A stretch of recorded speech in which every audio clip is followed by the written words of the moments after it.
Hey, what's going on? Welcome to Built for the Stage podcast. This is Joe Roscoe, founder and host of Built for the Stage, Broadway's #1 fitness platform, with clients in over 20 Broadway shows and also clients on the West End in London, Disney productions in Hong Kong, Australia, collegiate theaters across the country, and stages around the world. We are your one-stop shop for all things theater and fitness. If you want to try a 2-week program with none other than myself on an interactive fitness app, you can go to builtforthestage.com. No cost, no catch. Special thanks to Broadway Podcast Network. You can check them out at bpn.fm. All right. Special guest, as always, on the show. Just was chatting with our guest a bit before hitting record here. I actually got to see him perform in a show called Glory Days. If you've seen the show or you know of the show, screenshot this podcast episode, put it up on your Instagram story, tag us, and do a little hashtag Glory Days, and I'll send you some free swag because, yeah, good times. We're just reminiscing, and would love to share that memory with you if you saw the show as well. Also, has been seen in School of Rock, Tina, and now Days of Wine and Roses. That is on the Broadway currently. Will be closing soon, but excited to chat with him about that current experience and all things about our guest today. So please welcome to the podcast, Stephen Booth. Hey. Woo! Yeah. Hey, Stephen. Thanks so much for joining us. Welcome to the podcast. Yeah, man. Great to be here. Thanks for having me. Yeah, our pleasure. I am feeling happy, good vibes. I was tired today. It's like, work, laptop. And then I got connected with you on this podcast. I'm smiling. I'm feeling good. So I want to keep those good vibes rolling. And I want to do something fun and put you on the BFTS hot seat that I didn't mention to you before. But it's not very hot. It's actually a cold seat. It's just funny, silly stuff. So you want to take a seat? You ready? I'm ready. All right, cool. Let's jump in. If you were able to go to dinner and you were given a 1 to 3 person guest list that you can invite any 1 to 3 guests that you would like, they could be living, deceased, they could be a cartoon character, not even a real person. Who are 1 to 3 of those people or characters that you would invite to dinner with you? Oh man. Okay. Well, one would be one of my favorite actors, John C. Reilly. John C. And then I have to throw Philip Seymour Hoffman in there too. John C. Reilly, Philip Seymour Hoffman, and my mother, who is up in heaven. But I'd just like to see her at that conversation. Yeah. Okay. Amazing answer. She'd probably make it awkward, but I would love it. Hey, we always love a genuine awkward moment that has good intentions behind it, don't we? What a lame answer for an actor to just have other actors at his dinner with him. Hey, we love what we love, right? We love what we love. Yes, second question, you're having a good day or a bad day and you just want to feel good vibes regardless. What's one of your go-to songs that you're gonna strut down the sidewalks of New York City, blaring in your headphones? Oh man, anything Hall and Oates. Yeah, probably. You make my dreams come true. Yeah, that one. You make my Okay, dreams. sweet. I don't know if that's the name of it, but No, I know the song. Everyone listening, you've been hearing this question over and over again. Create a playlist of all of our guests' song submissions, and I'll hit you up with a couple of months free training. So create the playlist. Can't wait to hear it. Stephen, you're now one of many songs on our Built for the Stage podcast I love it. I'm playlist. gonna All check right. that playlist out for sure. There's been some bangers. There's been some good ones. All right. So next question on the hot seat. If you had a time machine and you could go to past, present, future, where are you going to go and what are you going to be doing? So I don't know. Are you going to be going to a speakeasy or like what's happened during Prohibition? Like what's happening? What are you going to do? Oh, that's a tough one. I'm gonna go. I'm not gonna go that far back. I've always been sort of. I've always wanted to see what it was like. My dad used to work in the mining industry. So I'd go back, I'd go back and like, I don't know how far back, and I guess maybe like the early 20th century, and follow some people into some mines. Danger. I This yeah. is this is when they bring the canary down, right? And if the canary stops singing, they know, hey, we better head out of here. Yeah, these were like silver. This is silver mining specifically, but yeah. Okay. Gotcha. I mean, they might have had a canary. I don't know. My dad never mentioned a canary, but All right. Controversial question: dogs or cats? yeah, I'm gonna have to go with dogs. I don't have either. I don't have either, but I think if I could choose, I would have it. And I've had dogs in the past, but yeah, it's dogs. But I love them Okay, both. No hate on cats. got it. Not last question, not to tempt any stalkers out there, but what is one of your favorite go-to spots in New York City that maybe is well known or maybe not? Maybe it's like this secret oasis in New York where you're like, this is magic. I love going to this place. Well, we live up in Upper Manhattan, and our favorite, my wife and my kids, we love to go to Fort Tryon Park. Okay. Yeah, up by the cloisters. It's magical. Have you been there? I haven't. Yeah, Does it give you the feeling as if you're not in New York City, or does it? like more than any other place in New York City. I mean, and you're way up here, so you're almost out of the city, but yeah, it's a whole other world. Yeah. All right. Well, I'll sign up to that. Everyone needs a good retreat out of the city vibes for sure. Especially when the flowers start blooming here, which they're starting to bud in the spring. I mean, it explodes. The gardens in Fort Tryon Park are worth the trip. Yeah. Okay, Yeah. cool. All right, there you go. Off the hot seat, no big deal. Let's rewind to getting started in the arts and theater. You know, you could take us as far back as you want, but essentially, how did you end up here as far as was there a community theater? Was there a random high school show? Was there a movie you saw? What was the inspiration of saying, "Oh, I want to be a professional actor"? Yeah, I kind of got pulled into it. I'm from Idaho, a Okay. place in North Idaho called. I'll just start there. Yeah, there you go. There you go. Place in North Idaho, a town called Coeur d'Alene, Idaho. And my junior year of high school, I kind of got pulled into auditioning for the show, which was Bye Bye Birdie. And my girlfriend kind of talked me into it. And I had been doing a little bit of singing with the choir. I played in the band, but that was my first sort of taste of what theater was.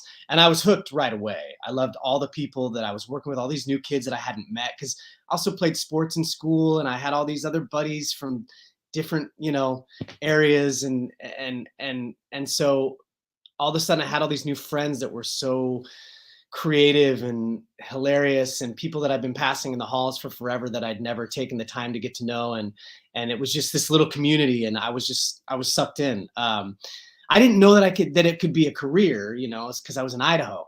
And even coming out of high school, I didn't. So I kind of just followed a buddy to college. I went to UNLV. My buddy was in Las Vegas in the art program there as a painter. And he said, why don't you come here? They've got a theater program. And so I sort of just stumbled my way there. And ended up being in the UNLV program, which was great. It was a perfect program for me. They were able to give me a little bit of money, and I was able to go to school fairly cheap. And the theater program was like a well-rounded program that gave me a lot of experience, like right off the bat. And so then I started getting a little more serious about it and realizing, I can do this. This can be my thing. Right after I graduated from college, I auditioned for Avenue Q. It had just won the Tony. This is 2004. It was a big upset winning the Tony over Wicked. Yeah. And it was coming to Las Vegas. So they were doing local auditions in Las Vegas. And my buddy there was like, I didn't know the show. I didn't know Avenue Q. I mean, I still just didn't know the world. Like, I still was like, because in music, the UNLV program had musical theater, but it was a theater I got my BA in theater, not musical theater. So I wasn't just like, fully involved in musical theater. So I was still learning a lot. And I hadn't heard of this show, Avenue Q. And my buddy said, why don't you go? And so we both went to this open call. And then like 3 days later, I had a call back there in Vegas. And then I flew off to New York to just like stay on people's couches and give it a shot out here. Kind of forgot about the Avenue Q thing. And then long story short, after like 8 months of a couple more callbacks for Avenue Q, I was back in Las Vegas doing Avenue Q at the Wynn Theater. I booked it, and it was my first professional job. That's what really opened doors for me.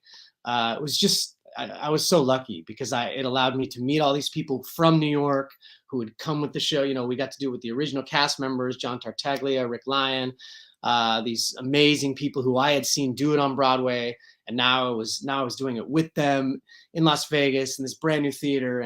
And then, yeah, after that, I was able to actually come to New York and get an agent and do everything.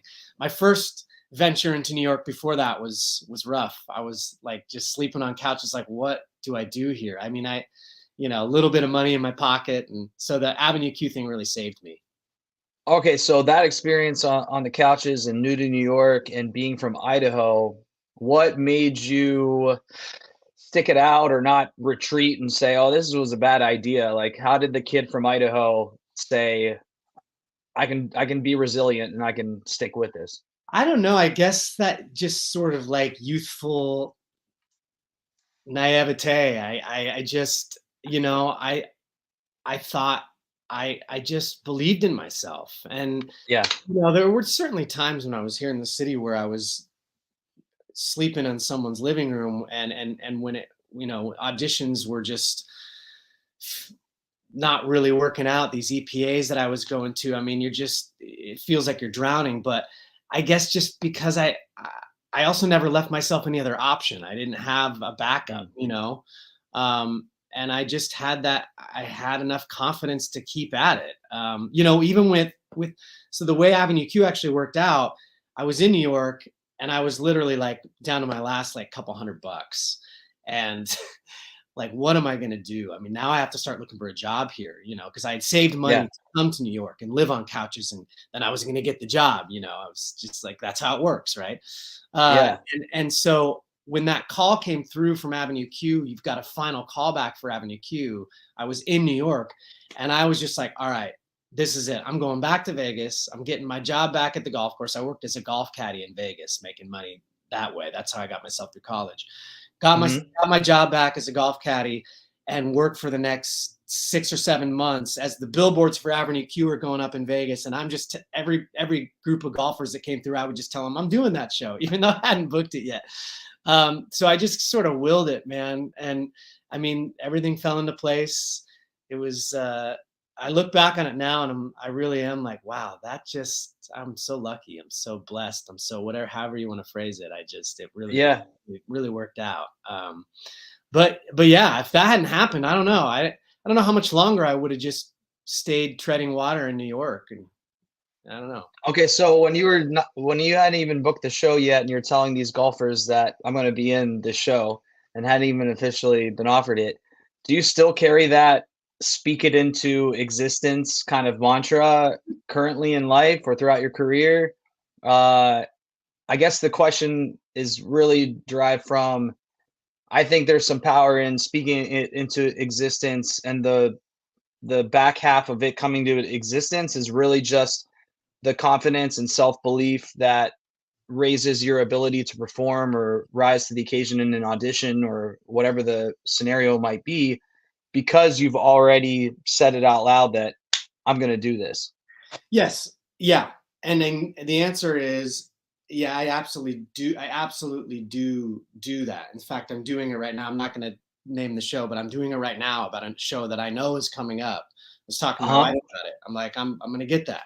And then I'm going to do this. And the thing that's different is I've been at it enough now to know that it's not always going to work out that way. In fact, more often than not, it's not going to work out in my favor.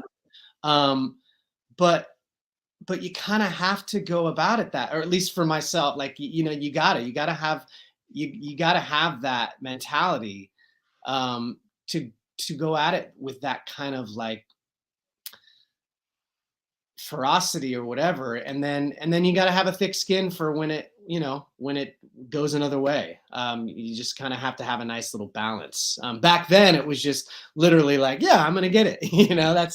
That's what's happening. Yeah. I'm getting this. They told me I have a final callback, so it must mean I mean, I had no idea the number of people I was up against in the city and the talent pool that I was up against. So Yeah. that was me being a little naive. Now I know what I'm up against at all times, but I still keep that. I still keep that with me for sure.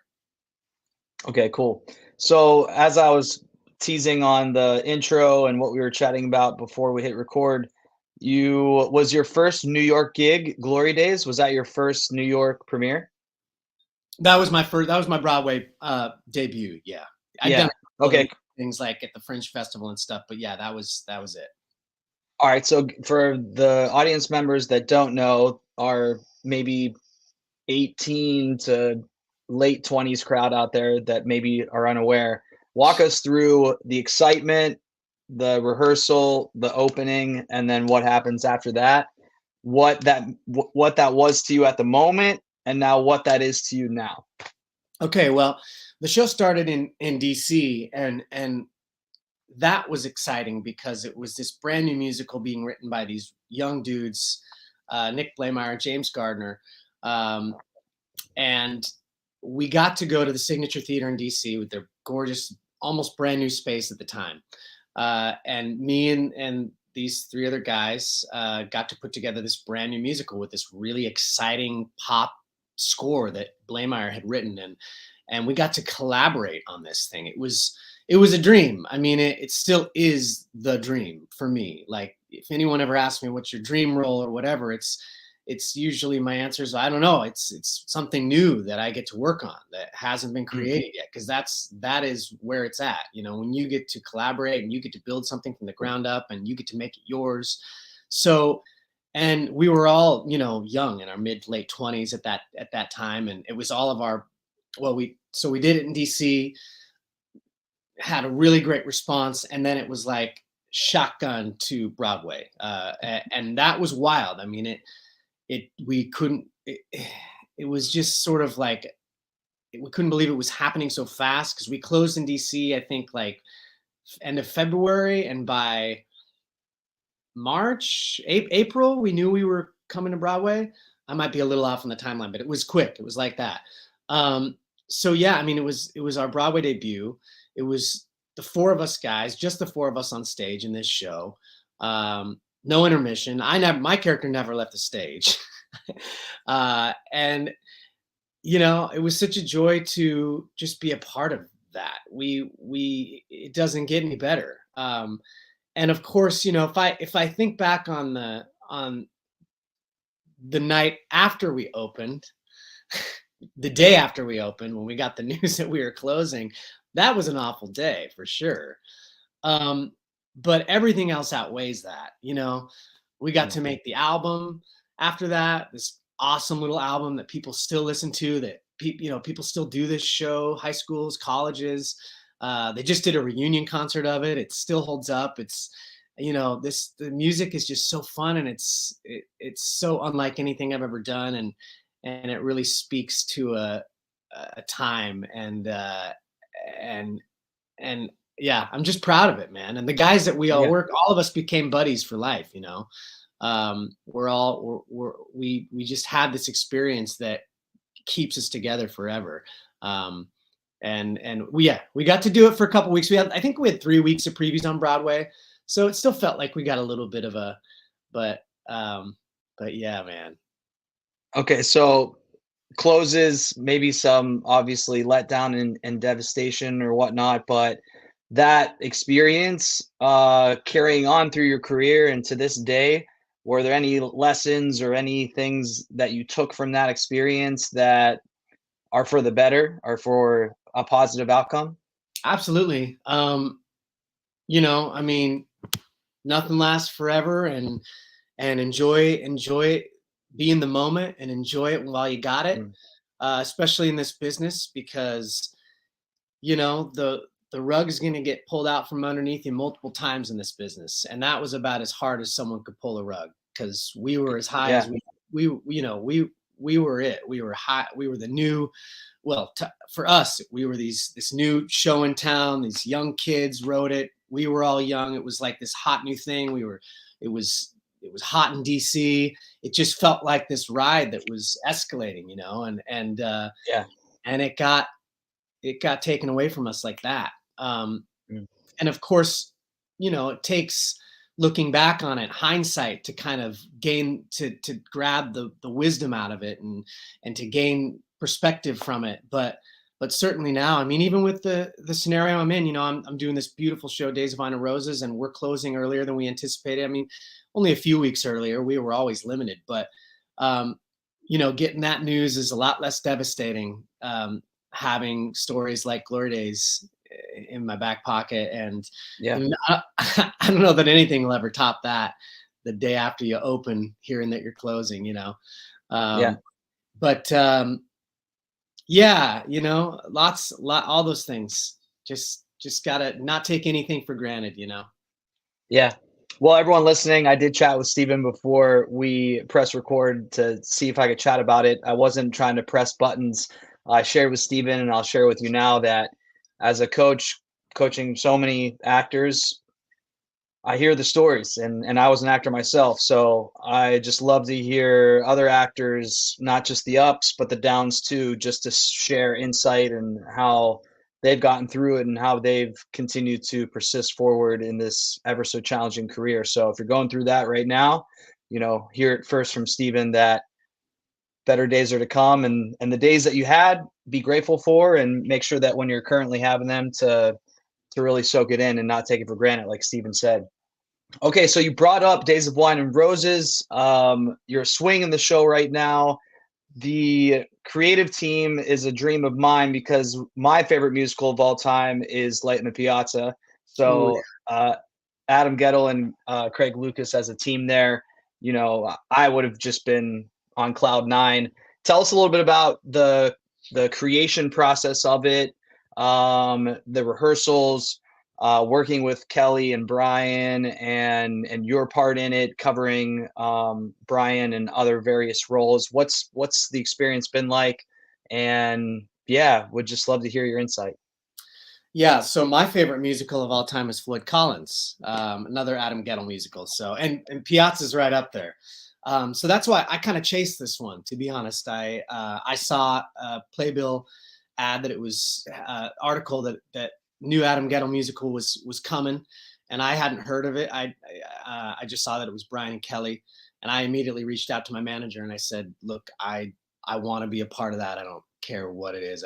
I want to be in with that team. Michael Greif, Adam Gettle. I mean, and then it was a little bit serendipitous. I happened to be at the time working on a new show that we were doing in LA, and Kim Grigsby was the musical supervisor for that show, and she happened to be the musical director for Days of Wine and Roses. So I sort of had her thumbs up already going into the audition process, and they were looking for people to cover Brian primarily.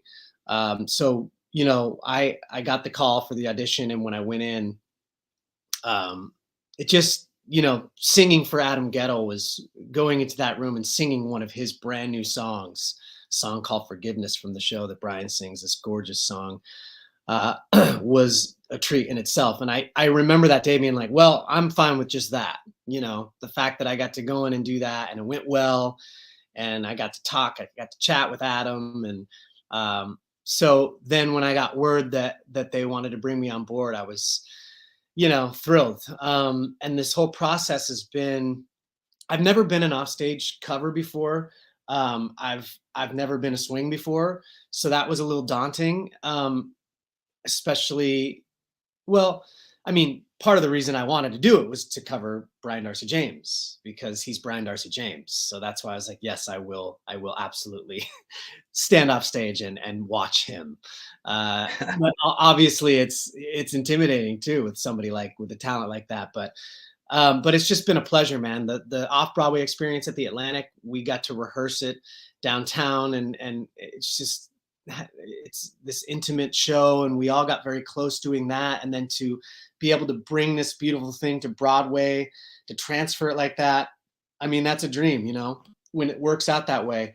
Um, it's just been a great ride. It's sad that it's ending a little earlier than we hoped, but um, as far as being a swing and covering Brian, um, the material is just such a treat. Nobody writes like Adam or Craig. The book and the score are beyond. It's just like, I keep telling people, I have friends come and see the show and they say, "Oh, we love to see you do the role, and are you hoping you can go on?" And blah blah blah. And my answer is kind of always like, "Well, I mean, yeah, it'd be cool to go on, but I'm not actually feeling that.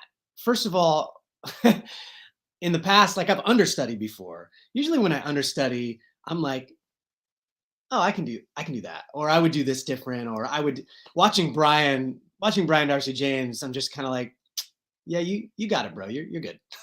Yeah, I'm just gonna watch you. I'm gonna yeah, just yeah. watch and learn, because he's just both he and Kelly. It's like a master class. They're just so amazing, and they're as amazing off stage as they are on. But being able to do the material in rehearsals and just to sing that score and to say those words is a pleasure. It's just not something it's not something I'm going to get to do very often in this career Yeah. at that level.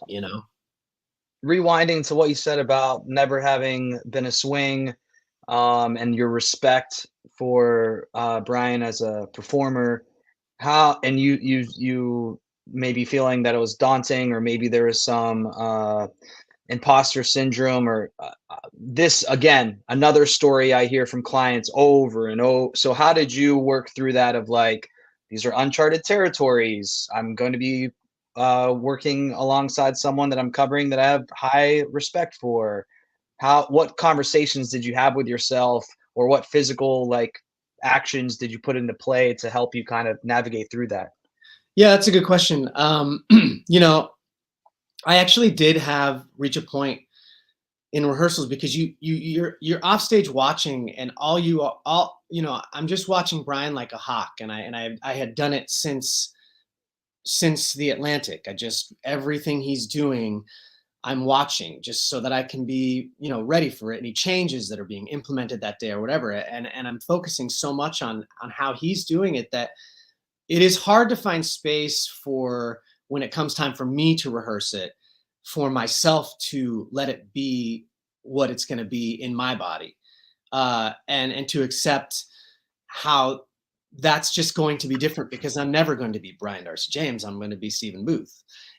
But when you are only hearing it from him, and it's this perfect, in my opinion, he's so great. I mean, in everybody's opinion, you do have to sort of like just allow yourself to be to let him be him and you be you, and not try Yeah. to be anything else. Because but like I was saying to one of my cast members when we were rehearsing, I was like, it's so weird. I'm having a weird experience hearing my voice sing these songs because I've got a different timbre than Brian does. Yeah. So the songs are gonna they sound different coming out of me, and I had to just get used to that, get used to like, well, that's how I sound singing these songs, and I love to sing this music, and it's not going to sound like Brian, and it's going to sound like me, and I have to embrace that. And so yeah, there was a little bit of that for sure, and luckily the creative team, Adam,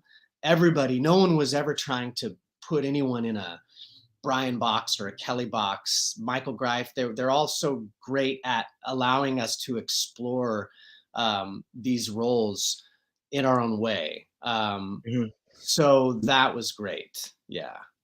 So would you say it would be fair to say the way you worked through that was allowing yourself to just submerge yourself in the work itself, and letting the work, the wave of the work, just let you ride that through? Yes. Ideally, yeah. Yeah. I mean, that's what you got to do, and that's yeah, that's the only way, or else you just get caught up in your head, and there's no point in any of Yeah. that.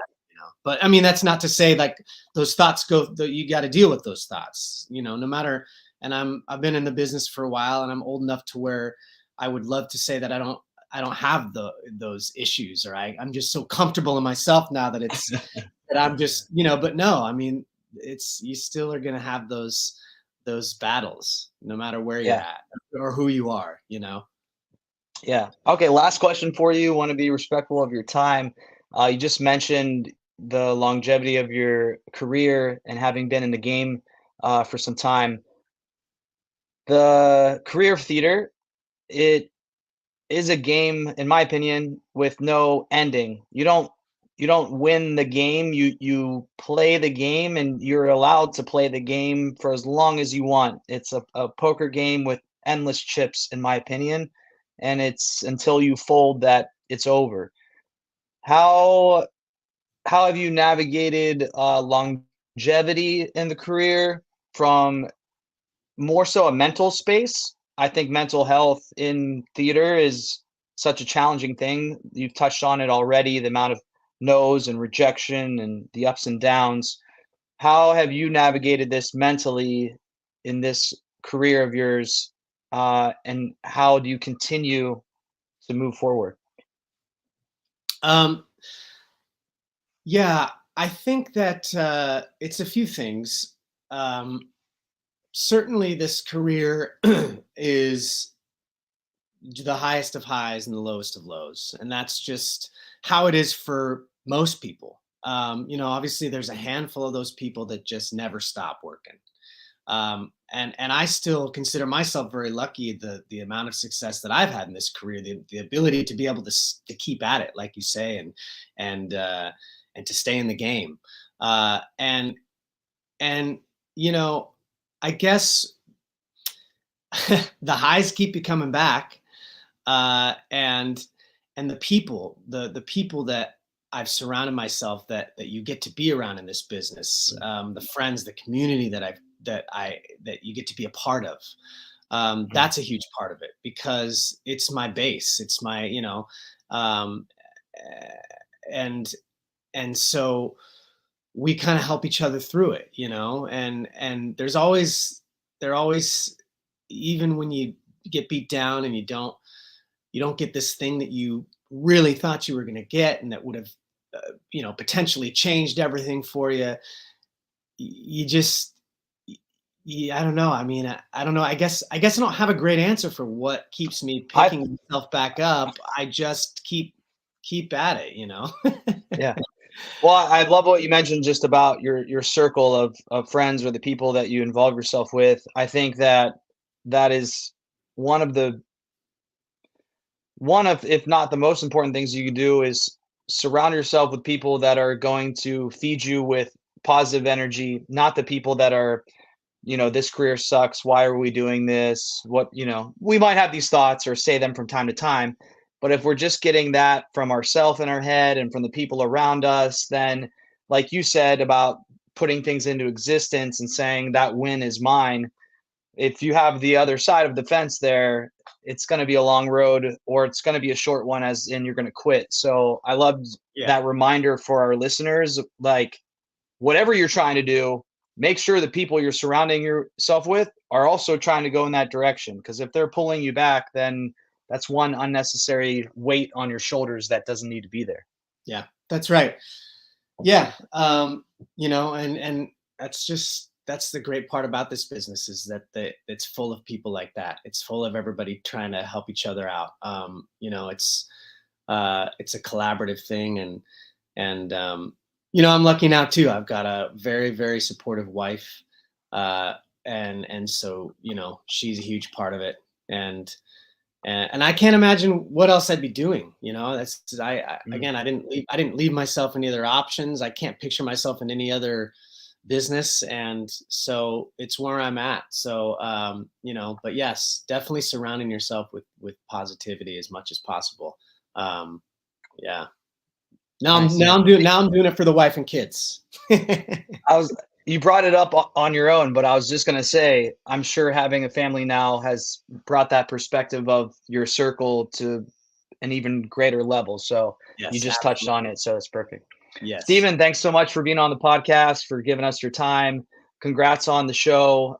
Enjoy the last bit of it. And yeah, hope to hear and see more from you. Everyone that's listening or watching, make sure you give Stephen a follow on the Instagram, StephenBooth_verify. That'll be in the description of this episode, as well as other information about Stephen and all ways that you can keep up to date with them. Stephen, thanks so much. Hey, man, thanks for having me. It was a blast.